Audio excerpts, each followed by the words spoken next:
The internet is littered with ghost stories, but every so often, a piece of footage emerges that feels different, colder, more real. In late 2024, a file began circulating on paranormal forums and obscure blogs, the Oak Haven Farmhouse Tapes.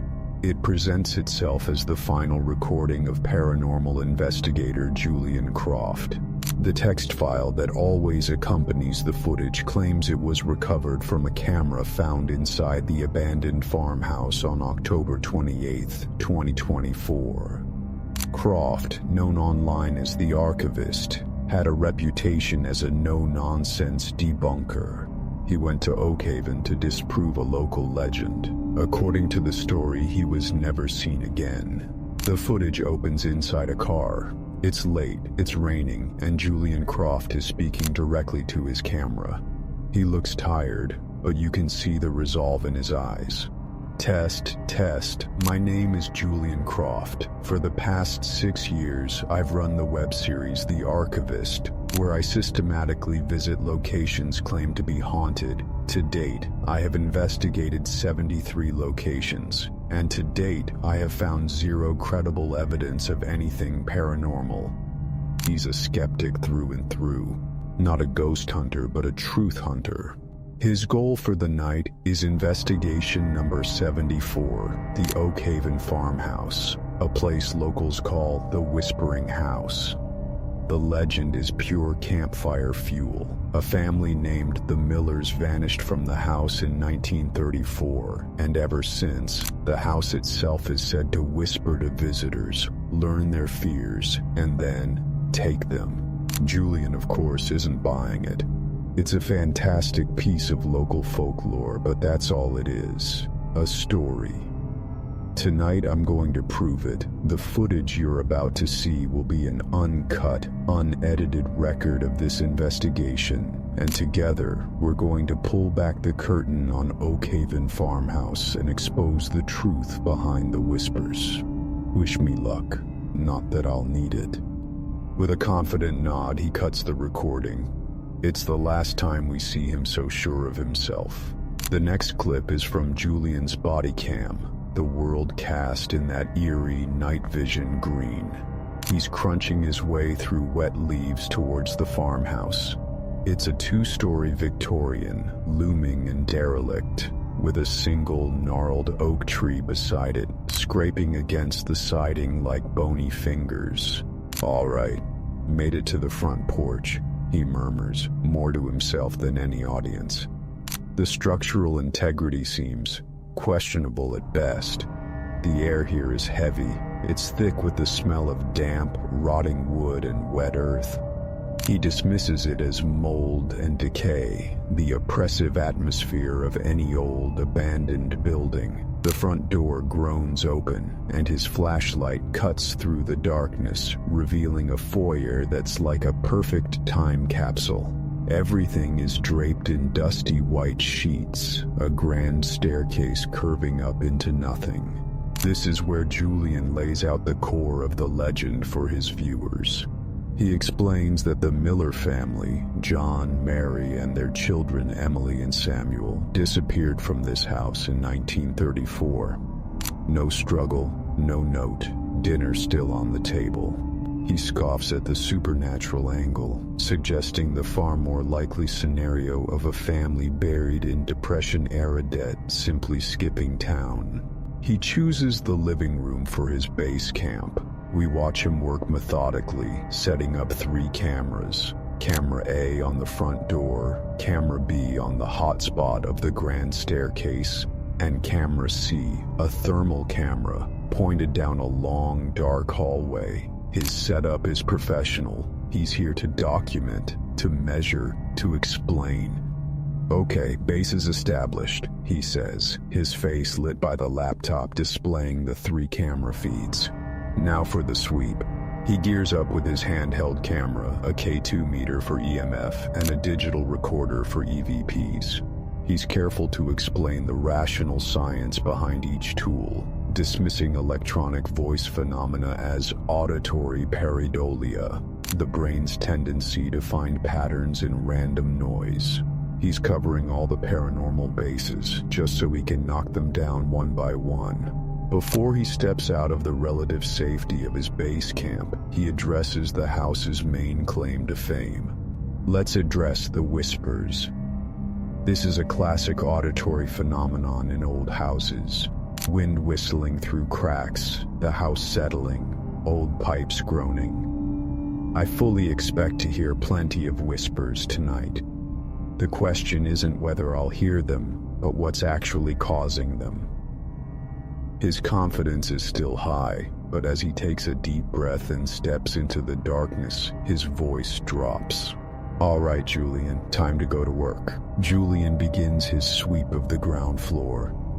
The footage takes us into a formal dining room where, just as the story goes, decaying plates are still set on the table. It's a theatrical detail, and Julian seems almost amused by it. He pulls out his K2 meter. Nothing. No spikes from old wiring, no electromagnetic fields. The house is dead. Next, the kitchen. It's a scene of profound decay. He decides to do a quick EVP session. My name is Julian Croft. Is there anyone here with me? Are John or Mary Miller here? What about Emily or Samuel? He waits in total silence. The only sound is the hum of his recorder. After a minute, he sighs. Nothing. As expected. He continues down a narrow hallway, and that's where he finds the first classic trope, a child's rocking horse sitting alone. Well, what have we here? Every haunted house needs a creepy toy, right? He nudges it with his foot, and it begins to creak back and forth. He sweeps it for EMF, looks for strings, and finds nothing. He concludes it was probably a prank by local kids and turns his back on it. He takes about 5 steps, and the creaking suddenly stops. The abrupt silence is more jarring than the sound was. Julian pauses, looks back at the perfectly still horse, and then, a little more quickly this time, continues on. The footage then shows him moving to the second floor. He investigates what would have been the master bedroom, finding a significant cold spot by the window. He pulls out his thermal camera, and sure enough, it shows a patch of deep blue. A textbook draft, he declares, satisfied. Debunked. He moves into the next room, a child's room with peeling floral wallpaper. It feels sad, and Julian is quiet for a moment. That's when a loud floorboard creak from the hallway makes him spin around. The hall is empty. Okay, he whispers to the camera, his composure starting to crack. That was a standard old house noise, perfectly normal. But as he steps back into the hall, a door further down, which had been slightly ajar, swings shut with a soft, final click. Julian freezes. His flashlight beam is fixed on the door. Did you see that? That was the door to the other bedroom, Samuel's room. He approaches it slowly. He notes there was no draft. Then he pulls out his K2 meter. For the first time all night, its lights flicker to life, jumping from green to a pulsing, silent yellow. Okay, now that is an anomaly, he says, his voice tight with confusion. There are no power sources up here, nothing to cause an electromagnetic field. Just as he says it, the lights on the meter die. The confidence we saw earlier is gone, replaced by a genuine unease. He pushes open the door to Samuel's room. His flashlight reveals an empty bed frame, a small desk, and on the opposite wall, a series of crude charcoal drawings. They show a stick figure family, but in every drawing, there's another figure. It's tall, thin with long arms and no face. In the final, most chilling drawing, the family is gone. Only the tall, faceless figure remains, standing in front of the house. What the hell is this? Julian breathes. This wasn't in any of the reports. As he stares at the drawing, his body cam's microphone picks up a faint, clear whisper. It seems to come from all around him, a single drawn-out word, mine. Julian flinches violently, spinning around the empty room. Who's there? Who said that? He's panicked now, fumbling for his equipment, his breath coming in fast, audible gasps. Did you hear that? It sounded like it was right in my ear. He backs out of the room, his hand shaking as he pulls the door shut. He leans against the wall, trying to regain control. Okay, auditory hallucination, he says, his voice trembling. I'm alone in a creepy house. My mind is suggestible. It's a trick of the mind. It has to be. But he can't stop his eyes from darting back to the closed door. The methodical investigation is clearly over. Something else has begun. The footage cuts back to the living room. Julian is sitting on the floor, staring at his laptop. The clock reads 2:47 a.m. He's been reviewing the audio from Samuel's room. There's nothing there, he mutters. I've listened to it 20 times. There's no whisper on the recording. Nothing. Was I just hearing things? He's trying to rationalize, to find a logical explanation for the door, the EMF spike, the whisper. The problem is, you can't debunk something that doesn't show up on the tape. In a move that feels almost desperate, he pulls out a spirit box. I hate these things, he admits. They're just radio scanners. It's designed to create pareidolia, but if this place wants to communicate, let's give it a voice. He turns it on, and the room fills with the chaos of scanning radio frequencies. He asks his questions and gets only noise in return. He's about to turn it off when a child's voice cuts through the static, perfectly clear. Get out. Julian freezes. Who was that, Samuel? The static churns, and then the same voice, more urgent. He's here. He's here? Julian asks. Who is here? The radio static suddenly becomes harsh, and a different voice comes through. It's deep, guttural, and filled with a cold malice that is audibly terrifying. Never leave. At that exact moment, the 3 camera feeds on his laptop dissolve into static, and the laptop itself goes dead. The room is plunged into darkness, save for his flashlight. The silence that follows is absolute. Then, a new sound begins, a low scratching, coming from inside the walls of the hallway. It grows louder, more frantic. Hello? This isn't funny! Julian yells, his voice cracking. The scratching stops. And then, from the top of the main staircase, a single heavy footstep. Thump. Then another. Thump. Something is coming down the stairs. Julian backs away, his light fixed on the top of the staircase, but he can't see anything. The footsteps reach the bottom of the stairs and stop. The foyer is empty. Where are you? He screams. Show yourself! A whisper seems to answer from directly behind him. It's the same guttural voice from the spirit box. Look up. Julian hesitates, then jerks his flashlight beam toward the ceiling. What the camera captures next is the climax of the footage. Clinging to the ceiling, defying gravity, is the figure from the drawings. Impossibly long and thin, its limbs bent at unnatural angles, with a smooth, pale, featureless face. Julian lets out a raw scream of pure terror. The creature unfolds itself with a series of wet, cracking sounds, dropping to the floor and landing in a crouch. He's completely lost it now. He turns and bolts for the front door, fumbling with the lock.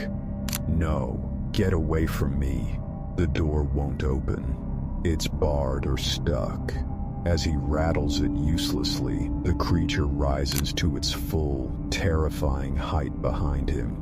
He turns, back against the door, his flashlight beam shaking uncontrollably on the approaching horror. What are you? He cries. The house itself seems to answer. Whispers rise from the walls, the floor, the air itself, the voices of the Miller family, a terrified, overlapping chorus. It takes, it keeps, it wears the skin. Join us. The creature takes another step. Julian slides to the floor, weeping, his logical world completely destroyed. The tall figure stands over him, its shadow covering him completely.